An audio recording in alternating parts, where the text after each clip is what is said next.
mungkin. Oh, udah.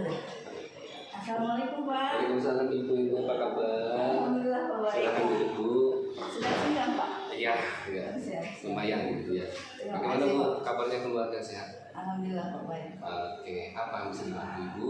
Ya, Pak, saya mau berkonsultasi Ya. tentang mata pelajaran yang saya ampuh, Baik. pelajaran produktif. Nah itu saya masih kebingungan dalam menentukan metode pembelajaran Pak. Oke, Metode kesulitan di mana Ibu? Kesulitannya itu ya pada saat menentukan ini tuh wajib apa PBL. Oke. Ibu paham terkait dengan project itu? Project itu saya pahamnya harus menghasilkan produk. Memasak produk. Kalau PBL membacakan Memasak. Baik. Diletak apanya yang masih Ibu masih ragu atau masih berapa? Nah ini karena tadi waktu saya kan kalau produk di farmasi ya Pak ya. Produk farmasi itu bukan sesuatu yang baru. Baik. Jadi sebetulnya itu sudah ada. Tapi kami mengajarkan anak-anak bagaimana membuat produk tersebut. Nah sebenarnya kan itu kalau penelusuran pustaka sudah ada. Betul, betul. Dan untuk obat itu memang kalau mau dimodifikasi itu perlu penelitian yang lama lagi. Gitu. Jadi, nah, itu apa termasuk produk apa hanya PBL gitu kan? Ada. Tujuan akhir yang ingin dicapai oleh Ibu itu anak menemukan formula baru atau mampu memproduk obat yang itu. Bukan, formula sudah ada Pak. Sudah ada. Sudah ada. Inginnya anak menemukan formula baru. Tidak. Jangan. Karena terlalu jauh kalau di farmasi menemukan formula baru. Formulanya sudah ada, anak membuat sediaan. Produknya sudah ada, tapi anak-anak mencoba membuat produk itu untuk sediaan. Nah, kita diskusi ya Bu ya. Nah, pendapat saya sih berdasarkan pengalaman saya itu masuk kepada model project based learning. Gitu. Kenapa?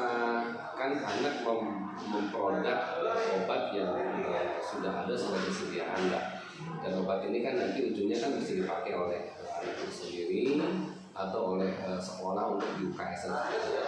Hanya urutan langkahnya mungkin ya kita harus menggunakan model dari project based learning sendiri.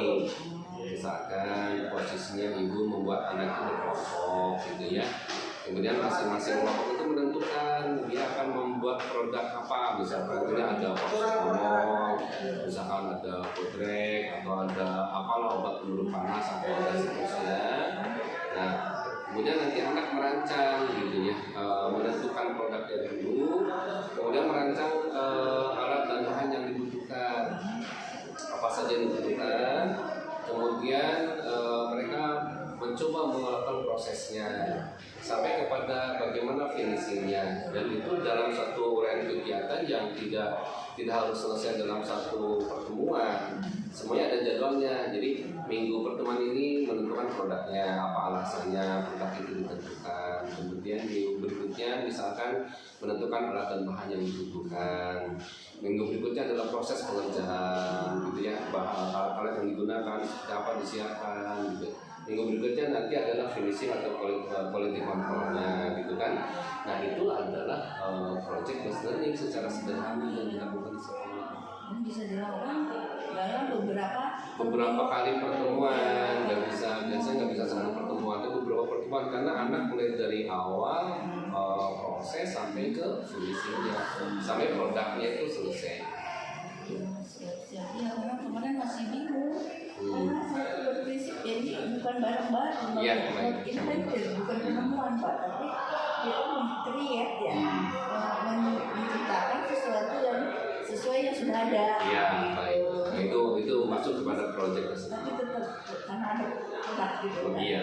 Dan hasil baik Pak. Jadi saya tidak ragu-ragu lagi nanti menerapkan ke anak-anak bahwa walaupun untuk membuat formulasi baru farmasi itu perlu waktu yang lama Pak. Jadi kita kadang-kadang masih formulasi yang sesuai standar. Jadi kita punya buku standar obat, jadi bisa membuat suspensi itu seperti apa gitu. Iya. Jadi tetap aja ya project base. Sudah ada gambarnya? Siapa? Ya.